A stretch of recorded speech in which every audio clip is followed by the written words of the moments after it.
which is a symbol of Paramashiva himself. You can see the Rudaksha beads on our malas as well. It is literally, it's Shiva's lifestyle. He's able to make jewelry even out of those things that no one actually wants. And he's able to empower them in a way that they become a very sacred spiritual artifact. Yes. Swamiji has also been blessed by various other heads of the different mats, the different sampradayas.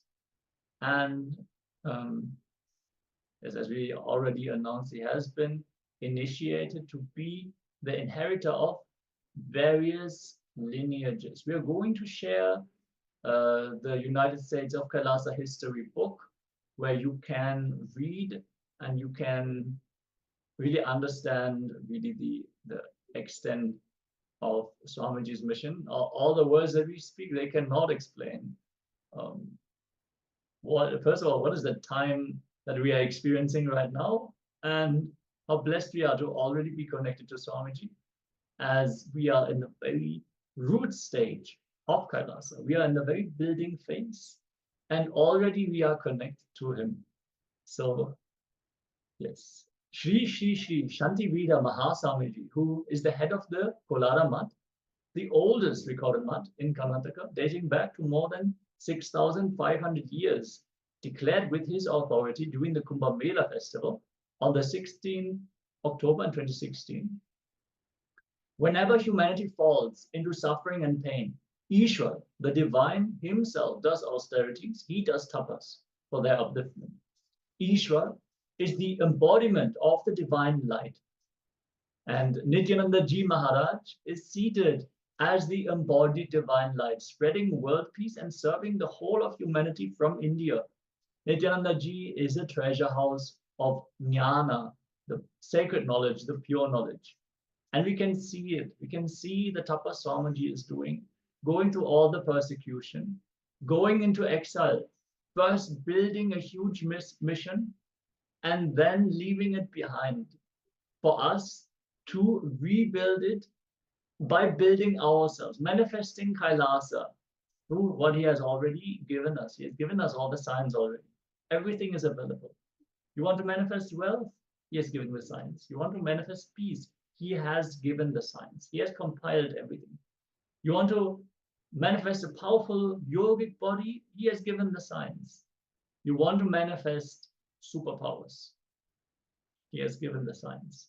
You want to manifest the ultimate enlightenment? He has also given the signs for that. So if we look sincerely, look authentically, everything is available freely.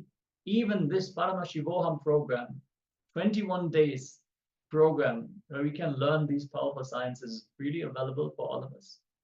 So Swamiji has clearly done all the tapas to hold the entire cosmos for its evolution, for its expansion, for the superconscious breakthrough, the quantum jump to happen.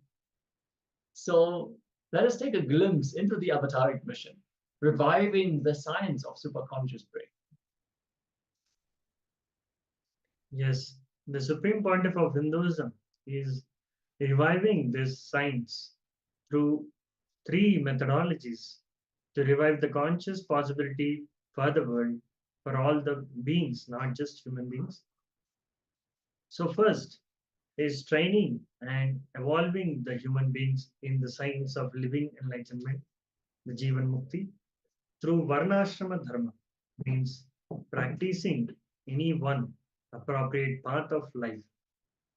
So there are different paths of life. One is Brahmana, the path of highest knowledge, and the Vaishya, the path of business, and Kshatriya, the path of a warrior who protects society, and Shudra, the path of a worker who makes his time available for all, and Brahmacharya, the path of a celibate monk in austerity of living until marriage, and Grihastha, the path of a normal householder, and Vanaprastha, the path of monkhood after a fulfilling married life, and finally Sannyasa, the path of a permanent monkhood after Brahmacharya. So these are the paths of life is giving us to reach the enlightenment, whichever way is suitable. And he sees all our past karmas and all our prarabdha and sanchita karmas, means which is we collected over period or past lives and also from this birth. All this he'll go through all this, and then he'll give the path to the individual, appropriate path to the individual. So, and the second way is by running a Gurukul, traditional Hindu university schools, where yoga prasthas, jivas can enroll and manifest powers. So, yoga prastha jivas means the beings in the previous births who tried their best and were about to get enlightened, but for some reason left the body before enlightenment. So those all will be attracted towards this Gurukul, and then they'll start manifesting powers. So there's a kind of university Swamiji has built. So anyone, if you want to join the kids in the Gurukul, you are welcome. And the third is by bringing the signs of incarnations, the gods and goddesses of Kailasa, Paramashiva's various dimensions to assume human body. So keeping a powerful ecosystem and ambience for the incarnations to flower. This science was alive in the Hindu Adi Shaiva tradition, even in the Tibetan Buddhist tradition. Yes. So this is a foolproof, time-tested system that had been present in Bharat for about 60,000 years. It's a time period we cannot even cognize now. But as of recent, it has been attacked and destroyed, systematically try to dismantle for certain powers to be able to reign, to be able to rule. But Sanatana Hindu Dharma, which is the eternal path, it is the eternal Dharma, which is the righteous path. It is the only path that is able to sustain eternity, because it is fundamentally based in non-violence. As yesterday we had beautifully the International Day of Non-Violence, is the fundamental principle that can make you exist and make you experience eternity. Yes, even Swamiji, surviving over 70 assassination attempts, the Supreme Pontiff of Hinduism continues to give humanity superconscious breakthrough and establishes a Hindu nation. When the Supreme Pontiff of Hinduism's freedom of speech was illegally grabbed, following his illegal imprisonment, the Supreme Pontiff of Hinduism began intense penance, Panchatapa, seated in a circle of fire to bring peace to the world. When HR and CE started interfering in Tamil Nadu temples, the Supreme Pontiff of Hinduism took the responsibility to revive the oldest kingdom of Mathura. When the attack on Nithyananda Gurukul happened, the Supreme Pontiff of Hinduism continued meditation programs in Bali and Cambodia, leaving the country to continue to give the superconscious breakthrough. When an attempted assassination attempt against the Supreme Pontiff of Hinduism happened in Melkote, the Supreme Pontiff of Hinduism opened doors of his home for programs, 1,500 people to attend the Paramashivoham program. So without any slowing down, Swamiji clearly says, if you face on any obstacle, don't slow down. Take up 12 times the speed. Increase the speed. Get more intense. From 2019 till date, surviving over 70 assassination attempts. Lawfare, character assassination by media, where the false image is being created and upheld in the media. Brutal destruction of his monasteries worldwide, like the Yogini Sarvanyapita, which was completely torn down to the ground. An enlightenment ecosystem specifically for female bodies to manifest their ultimate potential. The Supreme Pontiff of Hinduism continues to enrich humanity, to give the superconscious breakthrough. brought together Kailasas across borders, and on the 18th of December 22, established a sovereign land, a nation, the only Hindu nation, Kailasa, where Hinduism is legitimate and can be practiced in its original entirety. At this note, we want to remind everyone that Swamiji has already announced the first batch of sannyasis, male sannyasis, for the first batch to come, move to one of the physical locations of Kailasa. At this point, we have multiple sovereign territories, out of which Swamiji already announced some. And that is why we are called the United States of Kailasa now, because we have multiple sovereign territories. Into one of these territories, 100,000 hectares, 250 acres of land, where we are going to build the biggest Hindu monastery, and we're going to practice the authentic Hindu lifestyle, build the enlightenment ecosystem for everyone who wants to experience it, even for the grahastas and all the other lineages, the other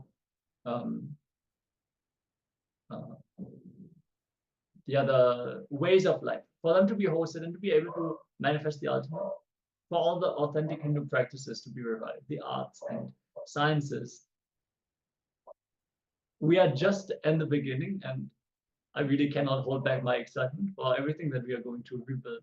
So we want to invite all the male bodies specifically who think about turning towards spirituality and manifesting the ultimate through the Tyaga, and manifest what is not only the ultimate for you, but is also the ultimate for the entire world. Having that maturity to bring this breakthrough to humanity and reviving this possibility of experiencing the superconscious breakthrough for all the beings in the world. If you have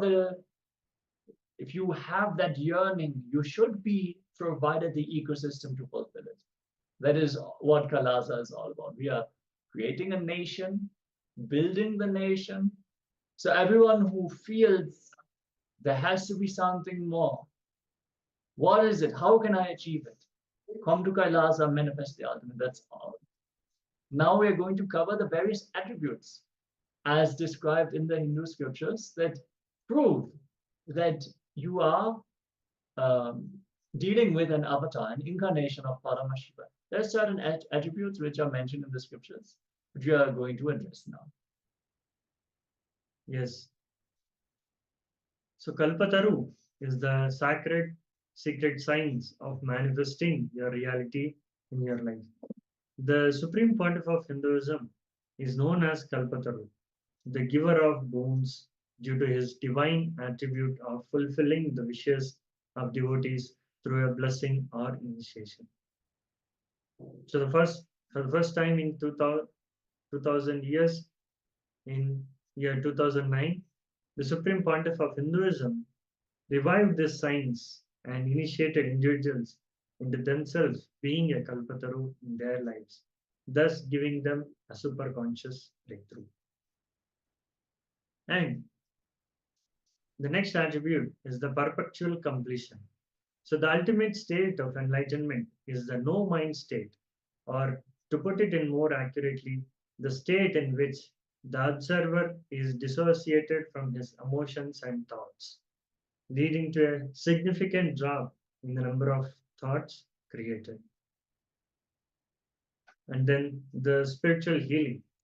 So spiritual healing is realigning the human physiology at the gross, molecular, and genetic level, which corresponds to the physiology, muscle memory, and biomemory. Non-alignment at any of these levels lead to the ill health or disease, so which can be reprogrammed by a transfer of bioenergy from the master to the person who requires healing.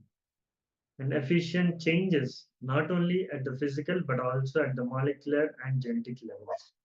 So this is one more attribute of Swamiji.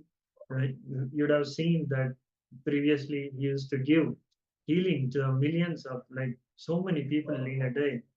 Continuously he is healing people from so many diseases. And Another one attribute is Akashic readings. So Akashic records are the energy records of all the events that have ever happened and are happening and will happen in the cosmos. So they are stored in the Hiranyagarbha, the cosmic womb, or Karya Brahman in coded form. So whenever an avatar requires these codified details of past and future events, it is through the Hiranyagarbha that the Supreme Pontiff of Hinduism access these Akashic readings, records, and reveals it to the people as the ultimate guidance for their lives. And next is Vijnana Akarshana, means true knowledge. True knowledge, intuition, and right cognition are the specific attributes needed for a being to get enlightened. So the Supreme Pontiff of Hinduism affects this in his disciples through the special processes involving initiation, teaching, and transforming the disciple to, to live in a state of completion, which decreases the number of normal thoughts and increases the clarity and energy. Yes. The next aspect, the divine attribute, is Paramashiva Akarshana. In the Shaivagama, the authoritative scriptures revealed directly by Lord Paramashiva, they declare that we are all nothing but Paramashiva himself. Hence the mantra, Shivoham, Shiva I am, or Nithyanandoham, eternal bliss I am. They are used interchangeably as the avatar is nothing but Paramashiva himself, as are all of us. That's why we are initiated into the Mahavakya, where we are chanting Om Nithyananda Paramashivoham, declaring that even if it has not yet become our experience, we are Paramashiva. There has never been a time when we have not been Paramashiva, even though our experience might have been different. The Supreme Pontiff of Hinduism explains, if you declare you are Paramashiva, not only I don't feel competition, I feel very happy with you. Hey, now I have one more person for which Paramashiva will manifest. I celebrate your existence when you declare you are Paramashiva or Parashakti. If I am Paramashiva, you are also Paramashiva. That is what is Nyaya. That is what is the logic of enlightenment.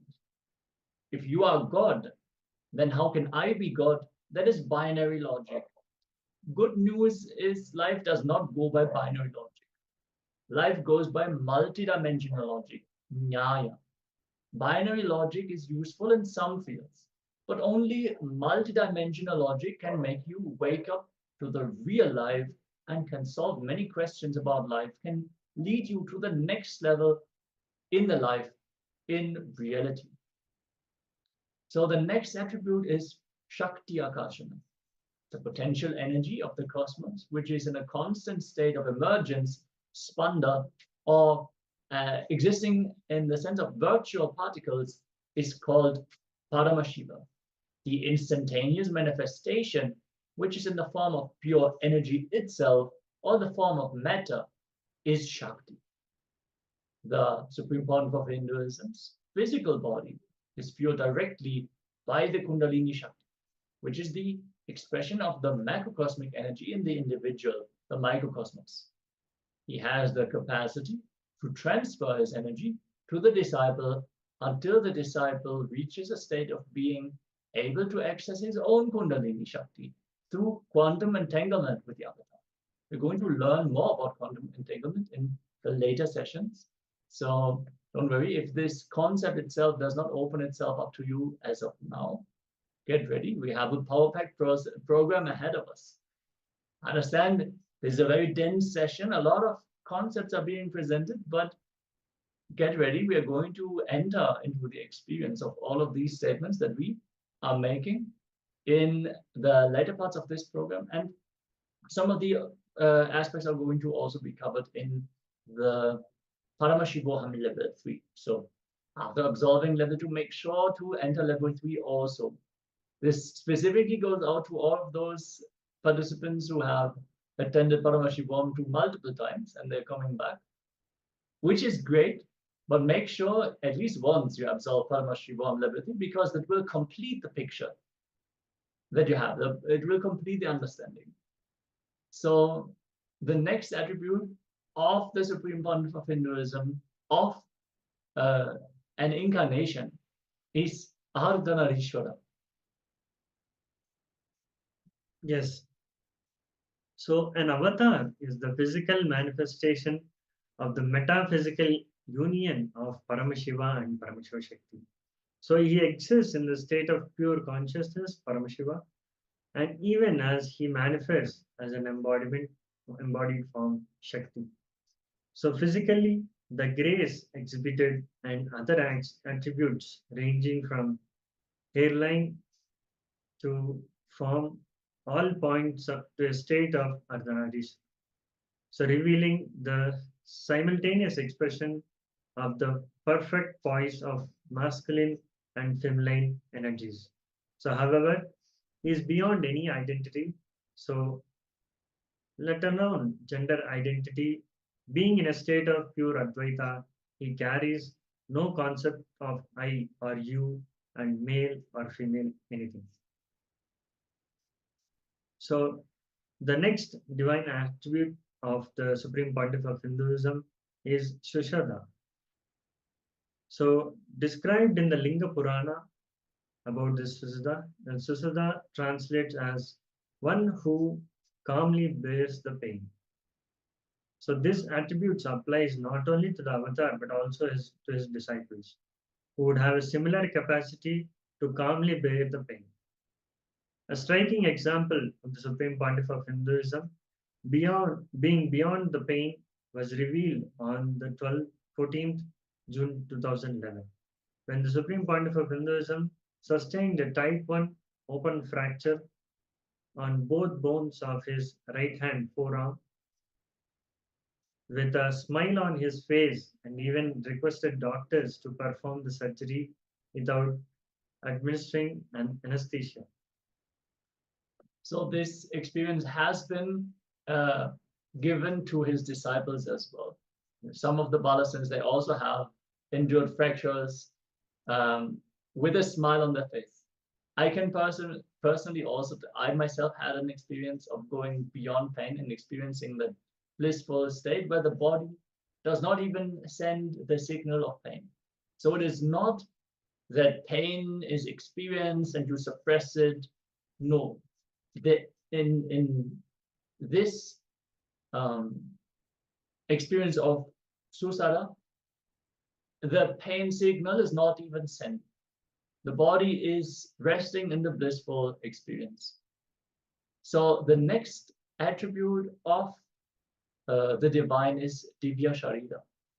The word Divya Sharira is something translated, it's sometimes translated as divine body. But the phrase hardly conveys the full scope of the original term. The seemingly physical form assumed by the avatar when he descends to the human frequency is called Divya Sharira. Though appearing similar to the human form, the physiology is far from that of the average human being in areas of crucial significance. Moreover, there is an intense sensitivity to smell, sound, and touch. Physicians who examined the Supreme Pontiff of Hinduism have repeatedly noticed the increased sensitivity to touch, which in normal human beings also means a high level of sensitivity to pain, as literally the receptors in the body for touch and pain are the same.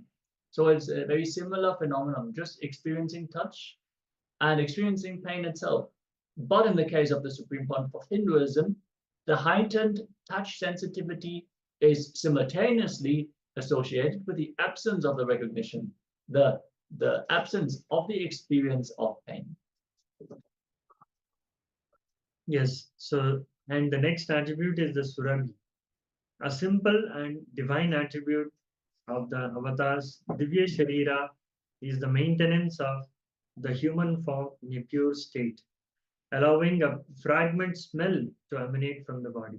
So the people near to him will always experience this fragrant smell of from the avatar emanating from his body. Also, when they were washing his clothes, the clothes always smell that fragrant smell. It always has that fragrant smell. Many people have told this. Yeah, and Swamiji even shared when he is manifesting in your space in his unmanifest form, you sometimes also catch that sweet smell in the air. So I don't know, many of you might have experienced this already, that when Swamiji's presence is felt, he leaves the trace of Surabhi, the sweet fragrance. This is actually also one of the 463 powers revealed by Paramashiva, is manifesting divine fragrance, is manifesting his presence in the form of a sweet, beautiful scent in the air. So the constant manifestation of that is one of the attributes of the avatar. So next we're going to go over the significance of the avatar in your life. The experience which you carry about you, that I exist, should function through the part and connect with the reality. So you as a part and the reality being the entirety, Paramashiva, you should exist as Paramashiva. Understand what you think as you, the individual self, should function through all trillion cells and relate with reality. This is the exact definition of awakening. Only a person whose trillions of cells are awakened can be a person established in Satya, truth.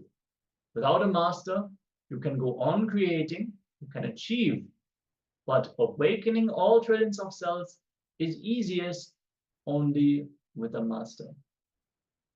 So there's some more studies. We have already covered some of the studies that have been done on the effects of the Paramashivoham program on the participants. We're going to dive deeper into scientific research on Swamiji himself.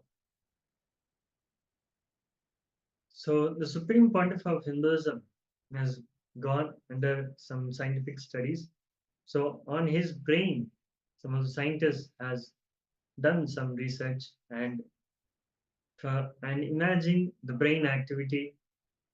So in 2004, a team of scientists led by Dr. Murali Krishna, MD, President, Integrals Mental Health, Oklahoma City, so in USA, conducted a series of state-of-the-art tests, including the advanced technology of positron emission tomography, scan, and quantitative electronic encephalography to study the Supreme Pontiff of Hinduism's neurological systems.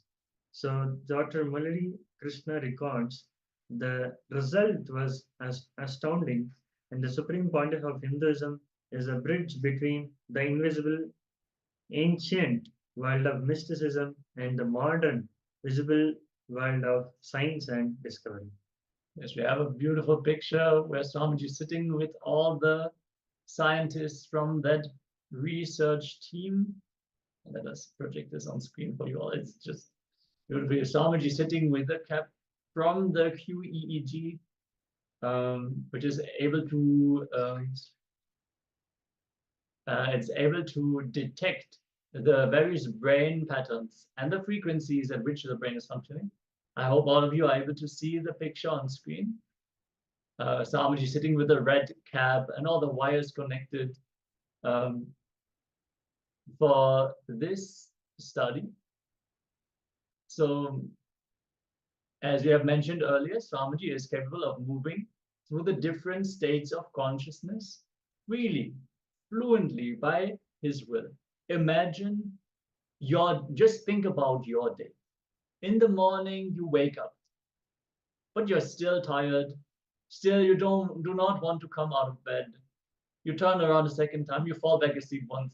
Then you wake up, look at the clock. Oh, it's time to get up. You get out of the bed, get ready. The shower and morning coffee brings you to the waking state.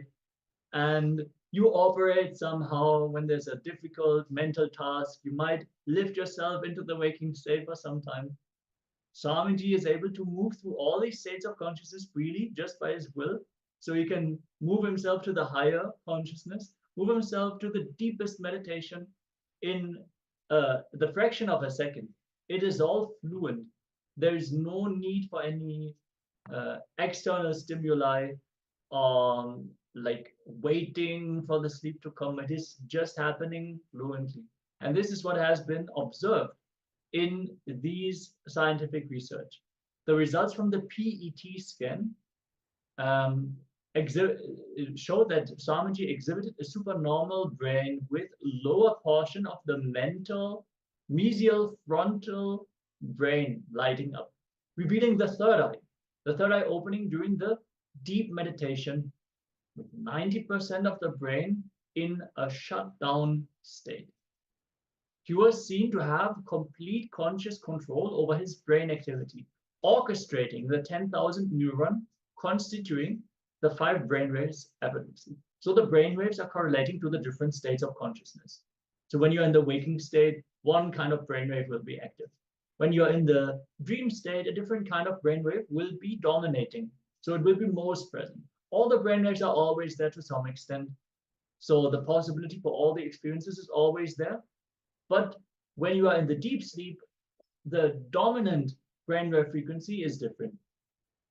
And when you're in deep meditation, in the highest stage of Turiya and Turiya Theta, the brainwave activity is different. So Swamiji is able to freely move through them just by his will. He's fully aware of what is his brain doing at that time, and he's able to control it.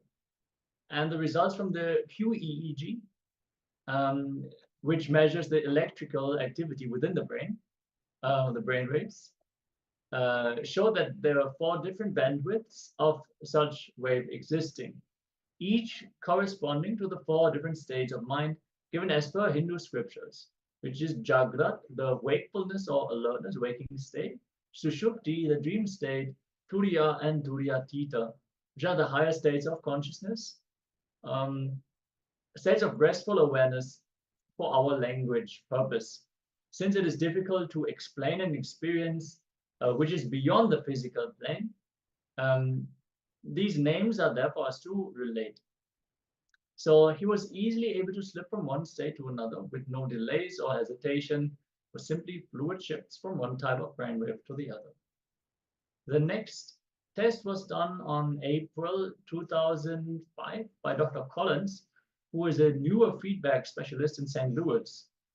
He discovered that the Supreme Pontiff of Hinduism's body can be fully functional while the brain is in deep relaxation. Deep relaxation in the eyes of a neuroscientist means basically where none of us would be functional. When you are in the full deep sleep, then that is the one time when your brain goes into relaxation. Otherwise, constantly, you will experience this even now during the program. You're not fully present, not fully listening. You are in, something is going on around you. You feel there's some tickling in the fingertips. You remember, oh, I need to buy groceries tomorrow. You think, oh, I haven't cleaned my kitchen yet. All these things are going on around you. So something is happening in the brain constantly. But for Swamiji, he's able to go into the deep relaxation while being fully operational, being fully able to move his body, so without any restrictions. So the brain activity measured was at 20% of that of normal people. But the brain function readings was, they were actually so low that the equipment was checked for failure. So the neurofeedback specialist was like checking his devices whether they are functioning properly, because Swamiji, how Swamiji explains it, there's a lot of noise in our brain, a lot of unconscious thoughts which are happening all the time, which are actually distracting us from reality. They are only what is preventing us from realizing the ultimate truth immediately. Imagine you want to watch a TV show, but there's 20 different TV shows being played on the same screen. Will you be able to fully understand what is going on? No. naturally you will be distracted, you will catch some parts here and there. And for Swamiji, he is resting in the deep, restful awareness. So naturally, his brain activity will be much less distorted. And this Dr. Collins actually shared, the world will not believe this. During healing, the patient's brain was changing thousands of neurons each second. So Swamiji was able to reprogram the brain's function of the devotee who was receiving healing rapidly. Incredible. Yes. So the brain studies were done on the Supreme Pontiff of Hinduism, Bhagavan Sri Nithyananda Paramashivoham.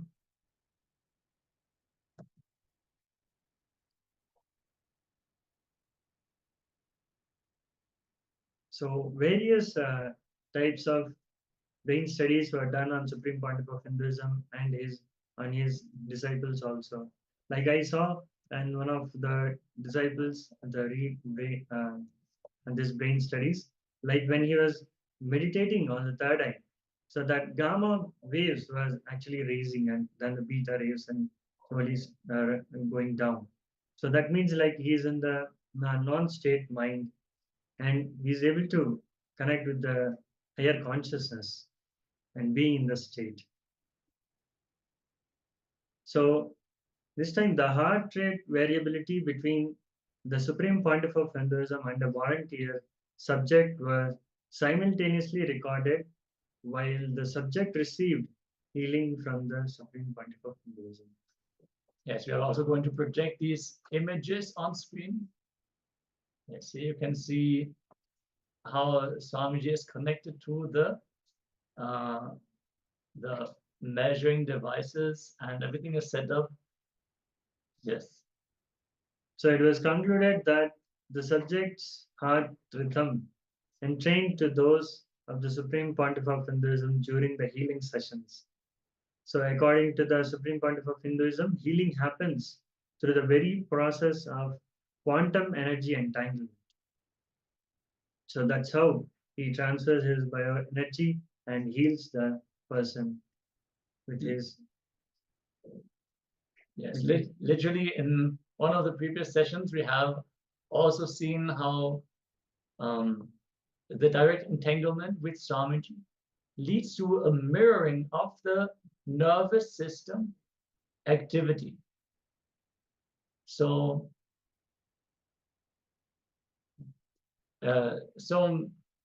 you are in a certain state. You are experiencing reality in a certain way right now. Your brain shows certain activities. The moment you decide to sit and connect to Swamiji, chant the Mahavakya, visualize him, and remember the feeling connection, remember the oneness experience, and take that decision to be in oneness, that is when Swamiji's brain activity and even the rest of the nervous system, so all the organs, actually all the organs, they start mirroring the organs of the Supreme Pontiff of Hinduism.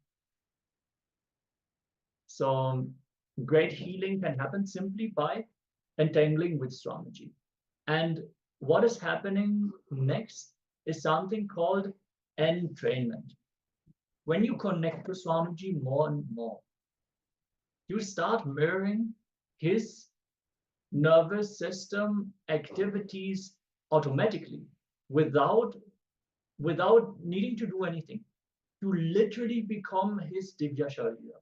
You literally become an extension of his very consciousness. Since the experience that we have through the sense organs is so conflicting, contradicting, and complicating. All of the things that we cognize, they are not fundamentally based in reality. So even if we hold on to them tightly and we believe this is our truth, the moment we are actually presented with the truth, it will click with us and we will naturally cognize, oh, right, that is how it is. And the same thing happens to our nervous system also. Even though we go through all the ups and downs, everything that is happening, the moment we get in touch with a pure consciousness, we catch it. Whoa, this is real, this is the truth. And then based on our intensity and whatever we carry, it might take some time to adapt, but immediately the initiation has happened. So the possibility for us to manifest this has already happened, and we are getting entrained. So that is one more reason to attend 21 days of this very powerful program, so you can manifest all the dimensions in your system permanently and intensely. With this, we are actually going to move to a short video, a documentation about the power of initiation. We're going to learn what all can be manifested in our lives simply by the initiation of Swamiji. With this, we also come to the end of our session. I want to thank all the participants for sincerely participating in this program. If you have already absorbed Paramashivoham Level 2, we recommend to move on to Paramashivoham Level 3. If you feel like coming back to us, we are happily inviting you to come again. That is different. But you should cover the full syllabus and imbibe all the powerful truths. These 3 levels have been given by Swamiji directly for all of us to be prepared to receive the truths. So make sure to imbibe everything.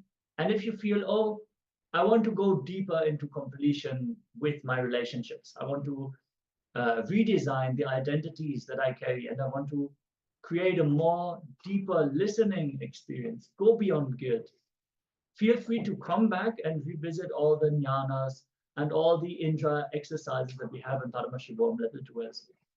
So for now, let us enter into the science of initiation, and hope to see you all again tomorrow, as we are going to come back for another set of sessions tomorrow. The next acharyas are ready to take over. So please invite them with a lot of participation for the session. That is the best thing that both you and the acharyas can experience. It is the most fun when the participation is intense and the people are asking a lot of questions and are eager to manifest the breakthrough. Yes. So with this, let us learn about the power of initiation.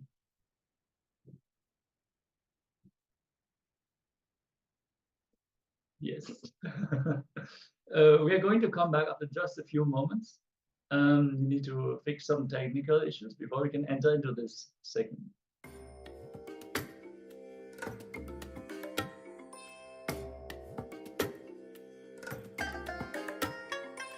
I bless you all. Let you all open all your 3 eyes and manifest the powers of Mahasadashiva. Om Nithyananda Paramashivoham. Om Nithyananda Paramashivoham. Om Nithyananda Paramashivoham. Om Nithyananda Paramashivoham. Om Nithyananda Paramashivoham. Om Nithyananda Paramashivoham.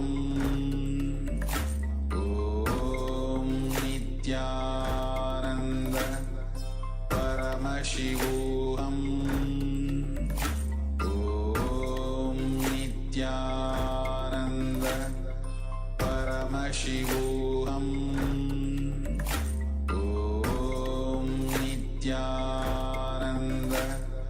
Paramashivoham.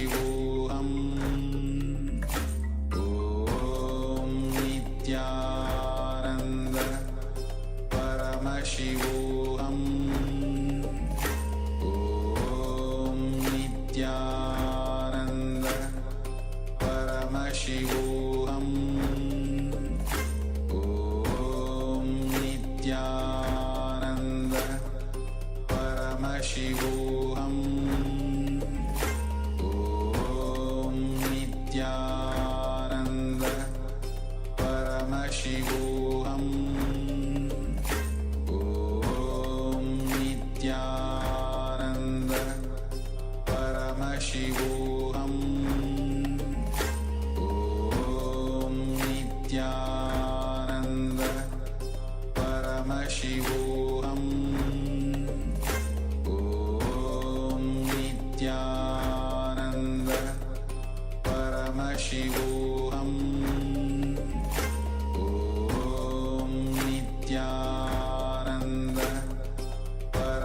Paramashivoham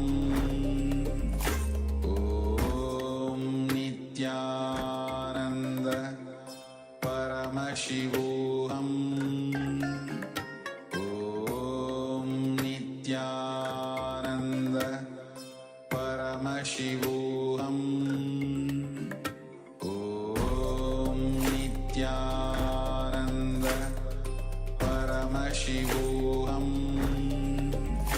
Om Nithyananda Paramashivoham. A look, a word, a touch. Power of initiation.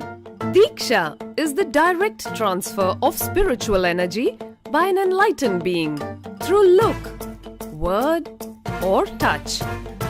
The traditional Vedic book Navaratneshwara states, Sarvasamapi dikshanam muktihi phalamakhanditam avirodhat bhavantyeva prasangyastu bhuktayaha.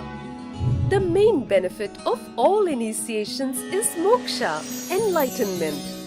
As a side effect, health, wealth, leadership and well-being happen. And in Rudrayamala Tantra, Shiva says, Devi diksha vihinasya na siddhihi na cha sadgatihi tasmat sarva prayatnena guruna dikshito bhavet. The one who is not initiated does not attain liberation nor a better future. So by all efforts, one should get initiated by Guru. What is the science of initiation? Neuroscience has proved that the process of initiation floods the brain with energy. This is the superconscious energy of Kundalini, our own highest inner potential energy. As the Kundalini flows from the thalamus to the cortex, it sets up a powerful energy loop within the brain, which awakens the latent non-mechanical parts which we have never used before. With increasing levels of coherence, the whole brain comes alive, turning into a superconductor of conscious energies that heal, empower, transform our lives, bliss and fulfillment. Initiation creates high awareness, visualization, creativity. It also slows the aging process and improves the immune system. Kundalini awakening, healing experience, levitation, teleportation, materialization. Experience the power of initiation through a range of exclusive programs conducted at the ashram. Nithyananda Dhyanapitham, Nithyananda Nagar, Birdi, Bengaluru. Contact 97422 03311 82774 90091. Visit www.nithyananda.org.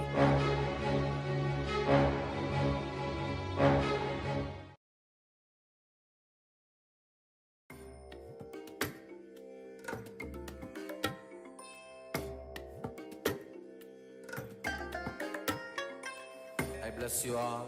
Let you all open all your three eyes and manifest the powers of Mahasadashiva. Om Nithyananda Paramashivoham Om Nithyananda Paramashivoham Om Nithyananda Paramashivoham Om Nithyananda